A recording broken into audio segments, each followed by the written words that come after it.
And it should be Erica Ward and Aaron Ward.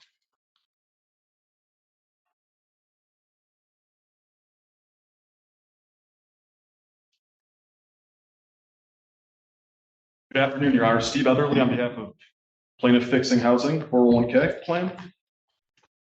Donna Tope on behalf of Eric Ward and Erica Ward, tenants under the lease. Okay, where are we on this case, folks? Your Honor, so the last time we were here, if you need me to get into that, you denied defendant's motion to stay the eviction Correct. and transfer the eviction case to the circuit court. You ordered tenants to produce a full accounting with receipts of money placed into Ms. Tope's escrow account Yes. and of transactions made for repairs and purchase of supplies. You also ordered prorated November rent and rent going forward into district court escrow. Correct. We had a hearing on Wednesday on the circuit court action. Yes. And as you recall, plaintiff or tenants brought the circuit court action. We filed right away a motion to compel payment of rent. And the circuit court denied our motion for lack of jurisdiction, basically leaving it for you. Your Honor. They did? Your Honor, we don't. Who was that? Judge outside. Okay, thank you. She's retiring. Pardon? She's retiring. I understand that, Yeah. but She didn't want it. no, Your that Honor. no, never say judge outside never wanted to deal with it because that's not it at all. If she felt this court had jurisdiction, that's what she felt. Exactly. Your Honor, I have the transcript from Wednesday's hearing, if you'd like that. I may need it, but hold on. So that was denied. And so the rent issue is now planted firmly in my lap. In this court, correct. Okay. We can go into the accounting if, Do I have an accounting? Yes. I filed it on Monday.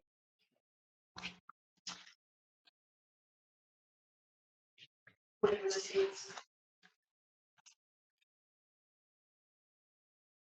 November 10th.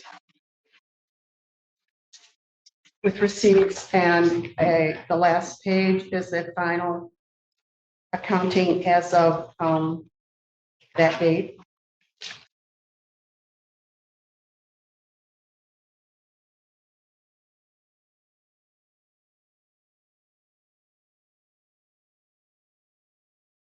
This is the one with the invoices attached. Yes. You asked for, Oh, no, I know what I asked for, but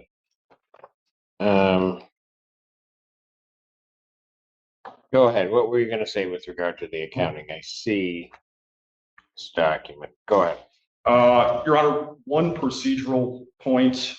We only received a copy of the accounting because it was e-filed in the circuit court.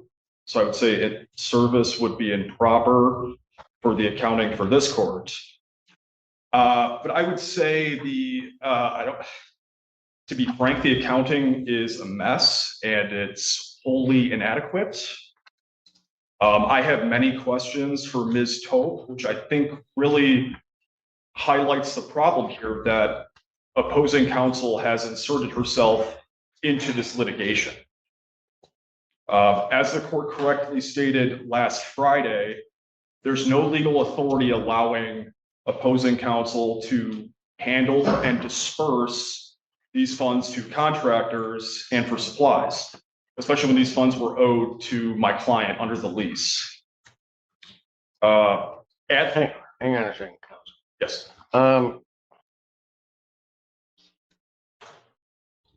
Ms. Tope, yes,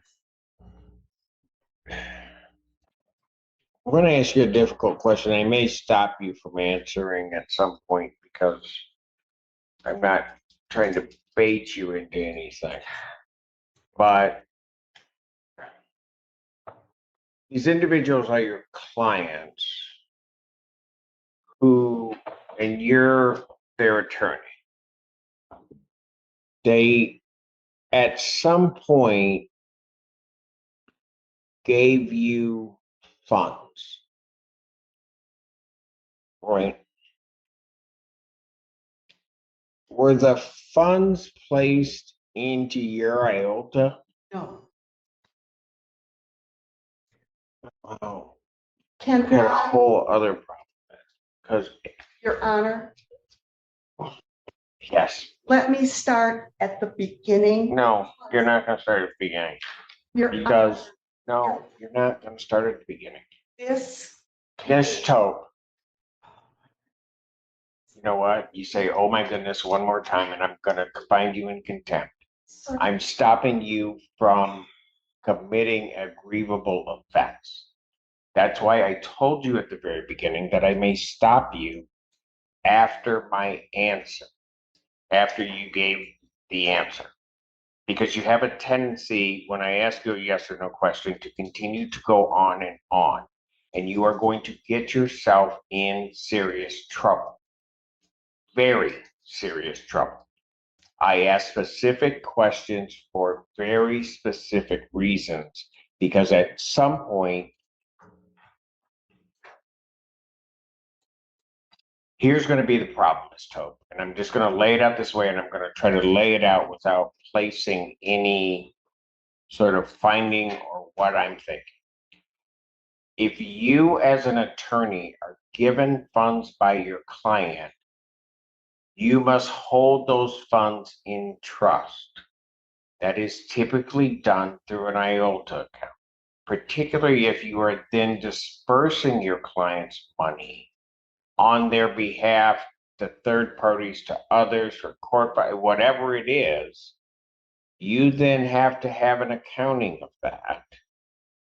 Moreover, when I start looking at the dates, at some point, these would be required to be reported.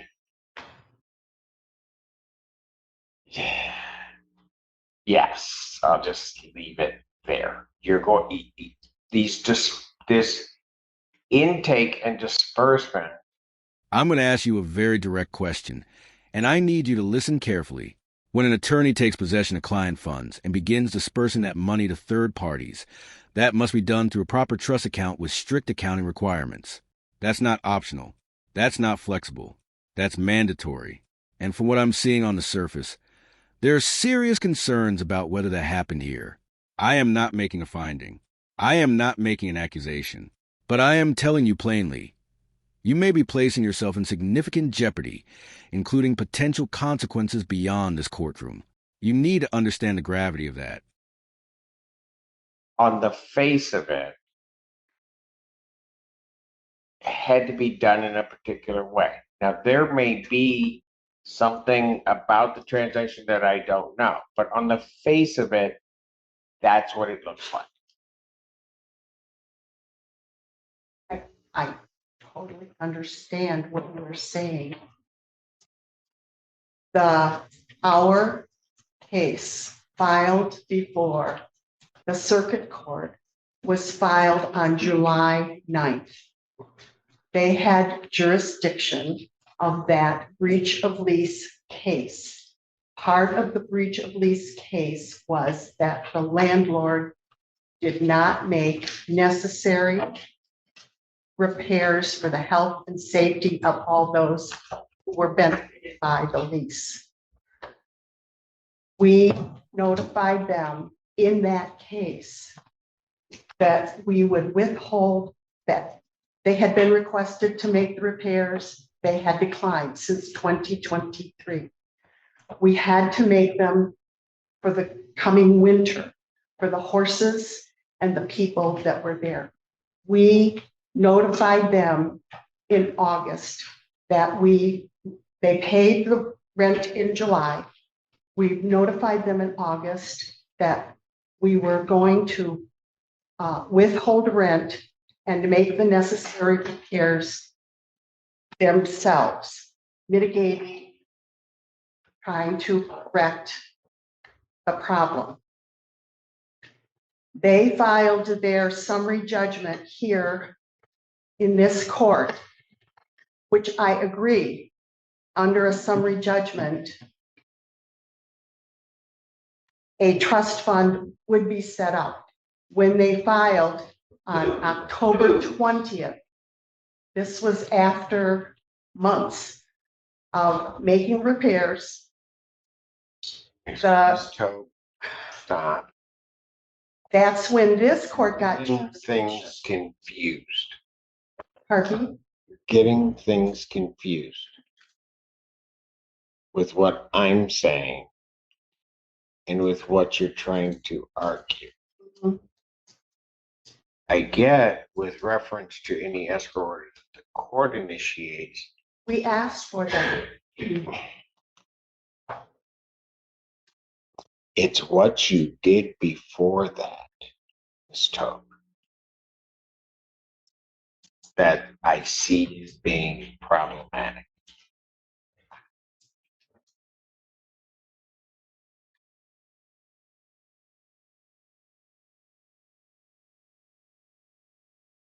You're acting as an attorney, and I'm just going to say this again, and you take into your possession client funds and then disperse them. So I'm going to put it in the most general sense I can. That has to be done in a particular way with certain accounting that comes with that and certain accounting that must then be reported.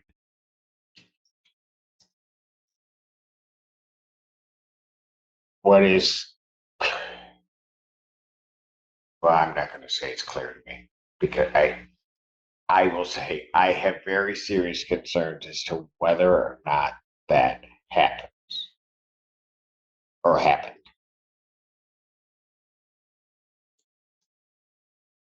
Which, Ms. Tope, may, I'm not saying it will, may subject you to certain liabilities, potentially with the state bar. That would be because of the circuit court case. So I'll be honest with you. I'm not the one that you're going to have to explain it to. I mean, but I'm doing my best to say that on the face of what I'm seeing, you may be in jeopardy of some adverse consequences because of what's occurred. That's what I'm saying. What I'm also saying, it's troublesome from the court's perspective because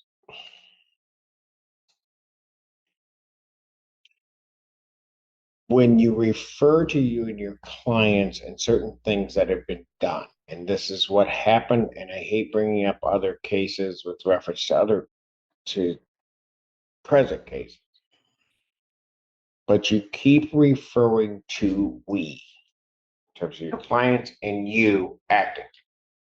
Sometimes that is absolutely appropriate. And I don't it just is. It's just language.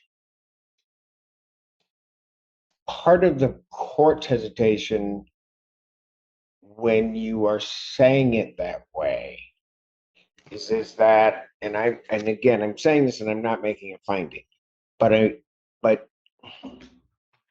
if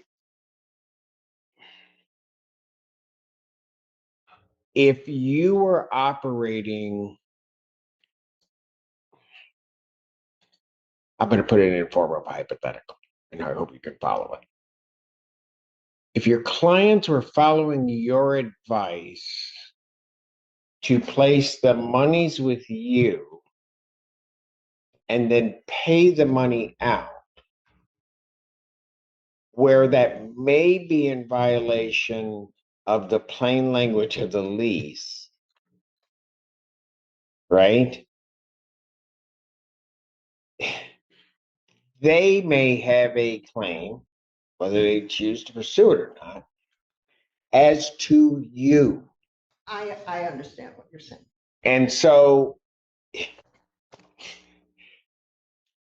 that's a problem for the case proceeding because you can't be, you're representing them, but as to the position that they in the business should take, on the face of it, when I look at it, you have a conflict in terms of that. Okay. And outside of the fact of the first thing that I said, where you might be in violation, and I'm not saying you are, and I hate even making the accusation of ethical rules that would apply to attorneys taking clients' money into trust. I understand. And again, I will give this blanket statement. I am not saying that making any accusation. I'm not making any finding. I'm not saying any of that. I'm not saying even to a great extent my analysis, if I were to come down to the end of it, is correct. All I'm saying is that's what I see on the surface. And your statement that you said was that if I, as their attorney, gave them advice to do what your hypothetical is suggesting, in this situation, the client asked me to handle, because of the lease, the violations of the lease and the threats that the fixing housing made before they filed this action, when we had to file the action in circuit court. Because of the threats, she wanted to have, my client wanted to have everything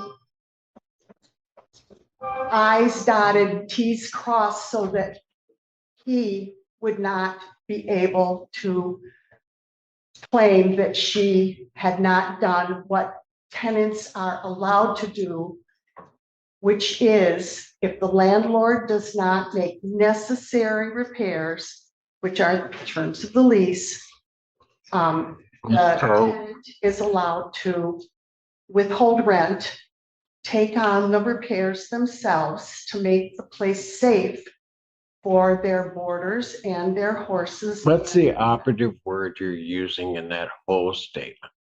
Pardon me? What's the operative word you're using in that whole statement? The operative word is,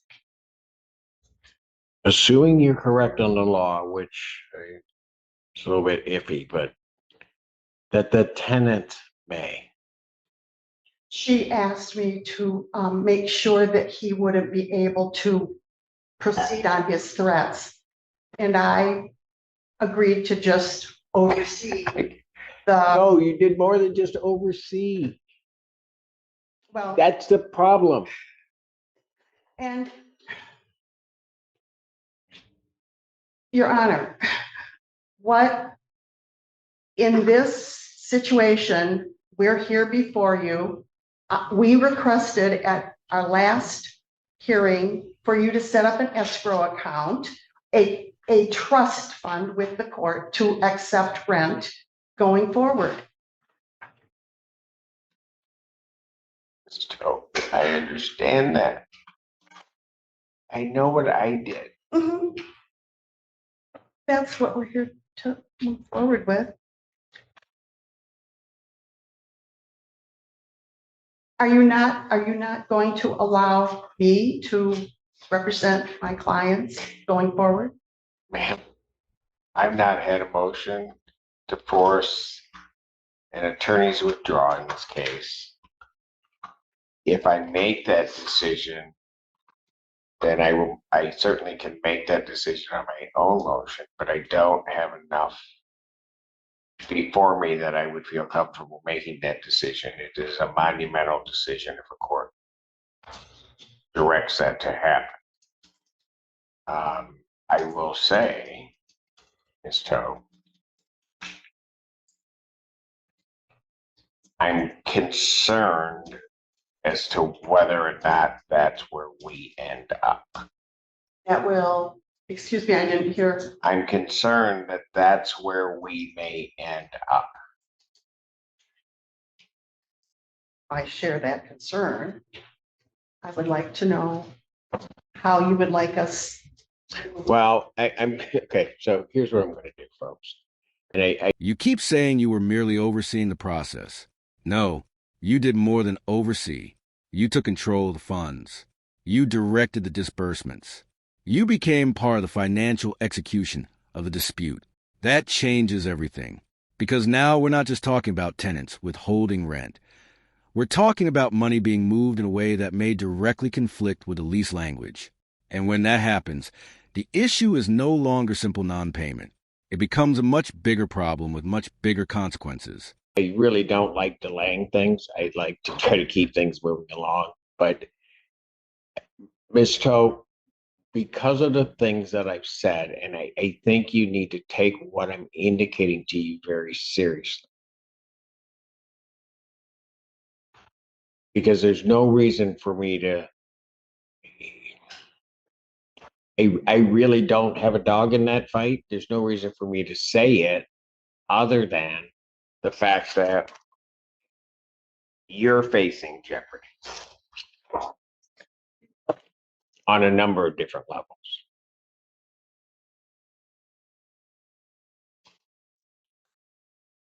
And so I'm going to do this. And I realize that it delays plaintiff, but I think the court is compelled to do this.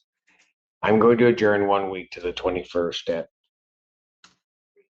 at 3 p.m.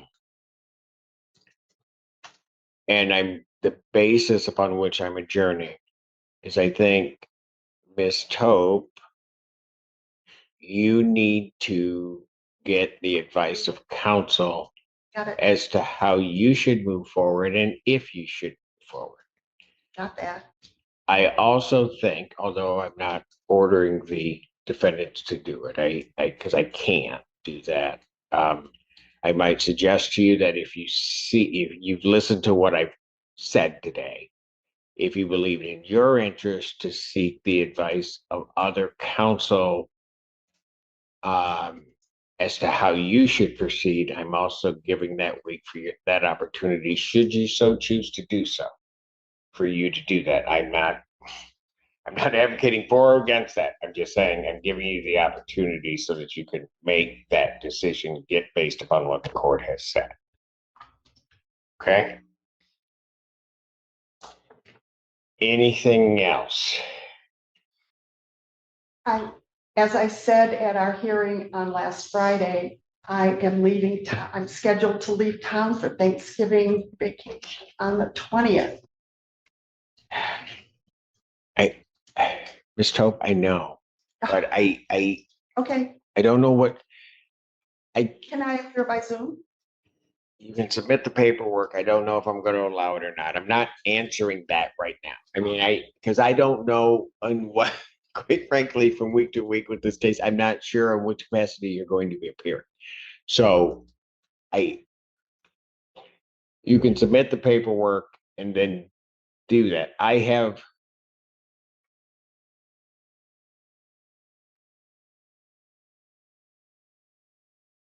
I'll leave it there. I mean, I have a lot of concerns here, folks. I just do. Anything else from the plaintiff? Your Honor, just so it's on the record, the court doesn't need to untangle the mess with Ms. Tope's accounting. But as the court correctly stated last Friday, the lease language is non-conditional. Tenants are required to pay base rent of $5,500 per month without any deduction or set off whatsoever. There's no factual dispute that tenants have withheld rent. They admit it. And longstanding Michigan case law in the commercial context, tenants' duty to pay rent is independent of landlord's alleged covenants to repair.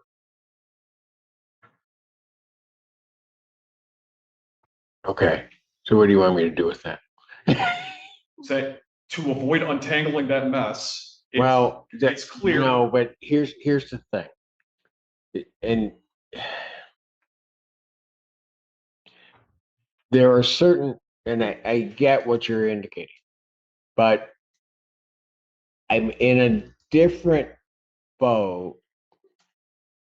Understanding what you're saying is if a tenant recognizing their covenant to pay simply withheld the rent to try to get the landlord to do something. That's a different posture. Maybe they can do that. Maybe there might be a breach of contract in that regard, whatever. In theory, that wouldn't be allowed either, right? But we have another problem here because not only was that part done, but as I'm to understand, then those funds were then dispersed elsewhere. That creates a whole different ballgame. It creates a whole different ballgame, particularly where you're claiming a breach as to who did it, right? Yes. And Yes, sir. that, so while I recognize and understand what you're saying,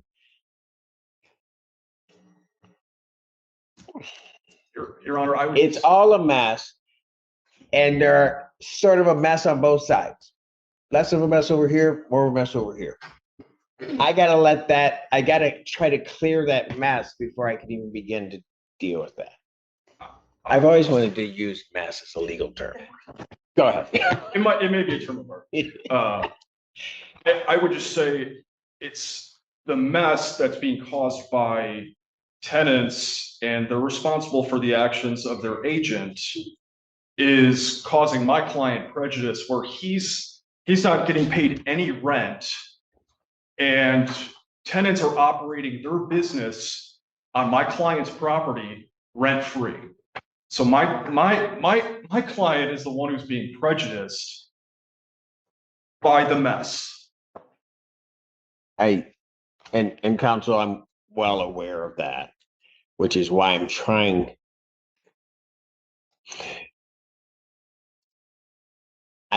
to at least make some decisions, understanding the other action that was going on, but make the decisions within the confines of this month, which is why I'm not moving beyond. I realize that there is prejudice to your client, at least in terms of the funds being there. As I'm sure you understand the other issues over here, I've got to deal with, because I think unless they're cleared up, it's going to be even more prejudice to your client, because you're going to be Don Quixote in terms of who you're trying to argue against. Understood. And that has to be solved. That's also why, despite Miss Tope's travel plans, I'm not going to my next date of December 5th. Okay. Because I don't know that come the 21st will resolve anything. But I got to give that opportunity over here. I have to allow that to occur, I think, in fairness, and just to make sure that the proceedings are what they are. Understood, Your Honor.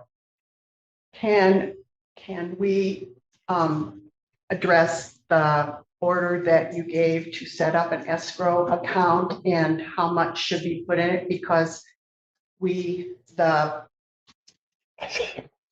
plaintiff in this case was paid $3,600 and some dollars for the rent on November 1st. Are they to put that into the court-ordered escrow account? What I ordered at the last hearing on the 7th, Mhm. the monthly rent is $5,500, Yes. correct? Correct. What I ordered was that $4,125 was to be placed in escrow by the tenant. By today, Yes. right? Is that And $5,500 going forward. Pardon? Is that the November 1st rent payment or? I prorated November. Okay, That's how I get $4,125. okay. Here's the deeper issue. if your clients followed your legal advice to withhold rent and place it with you. And if that advice ultimately violates the plain language of the lease, then your clients may have a claim, not just against the landlord, but potentially against you. That creates a conflict. You are representing them while simultaneously being entangled in the very conduct being challenged.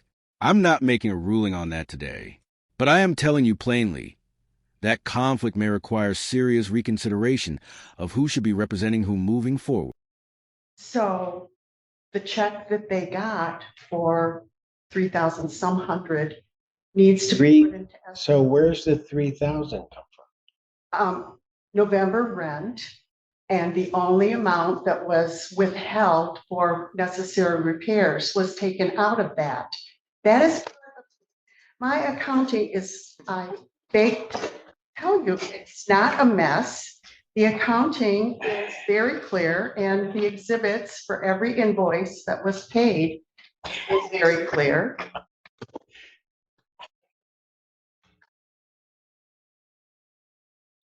Okay, so the last time we were here, and I can't recall independently what the amount of the check was. Did you receive that check? Your Honor, yes, we received it yesterday. And we sent a reservation of rights letter to.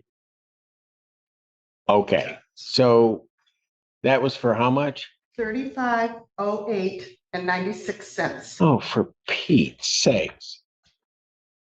It was sent on November 1st before you made your order to prorate. So we are prepared to make the difference.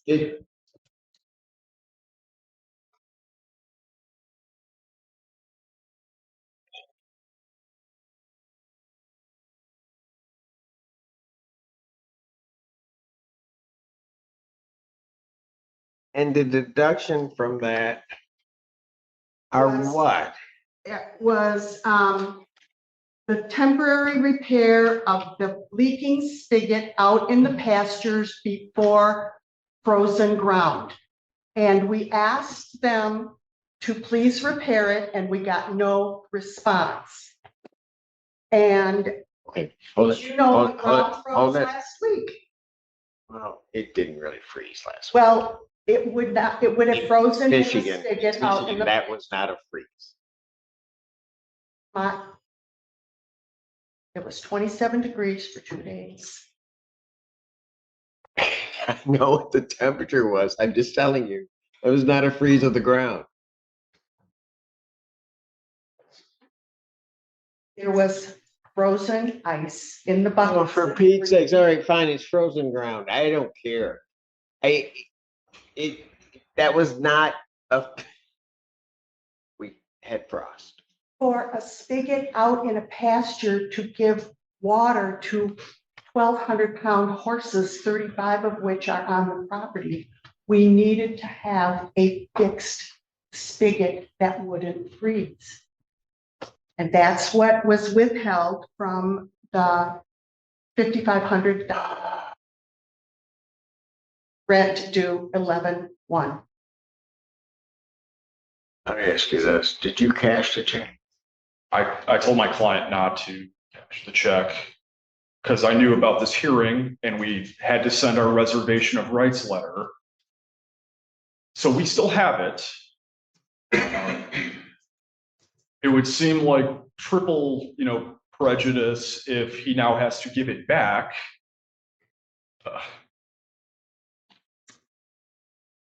And I don't understand really why opposing counsel decided to release this amount. I don't know, Your I Honor. don't either. It's in the accounting that And was it- filed. It came right before our motion to compel payment of rent hearing. Here's what I will leave that there. I'm gonna, you know what? Ms. Tobe, I don't believe that on the face of it, your clients had the right to withhold any portion of that base rent. On the face of it. Now, it may turn out once everything's litigated, something else comes out in the wash, but on the face of it, they're not entitled to do it.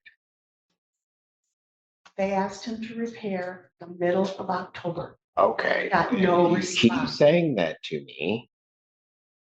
I don't know why people don't think I hear. I hear everything. You saying it to me over and over again doesn't make it more true. I hear you. I can hear all kinds of people. I do it every day.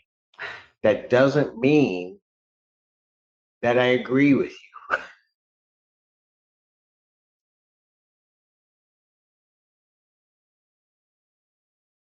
So, since as I see from this, just the lease language itself, that they would not have been entitled to do that.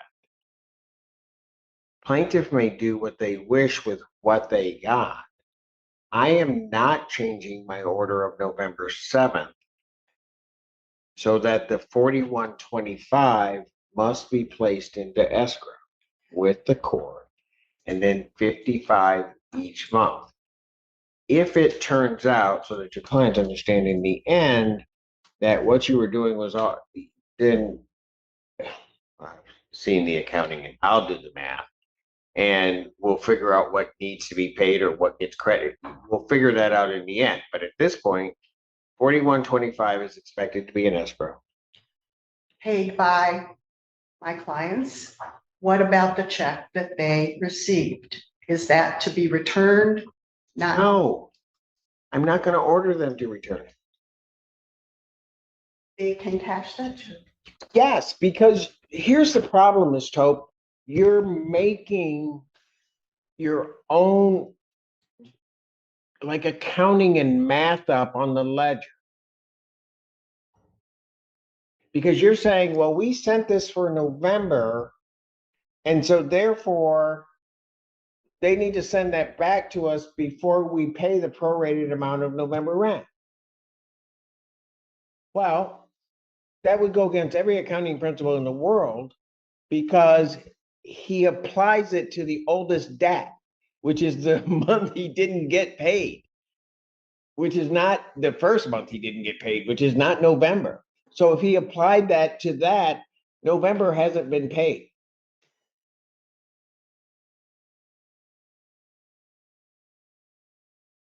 So whether anybody likes it or not, we're going to use my accounting, my math. That's what we're going to do. So I'll make it real clear for everybody. They keep the check. You've got to pay 4125 into escrow and then 55 beginning December 1st. Any other questions from anybody? Nope. Your Honor. Fantastic. Thank We'll you. see you next week, 3 p.m. Let's make this simple. I am not changing my prior order. $4,125 goes into escrow. $5,500 goes in each month after that. You don't get to create your own accounting system because you believe you were justified.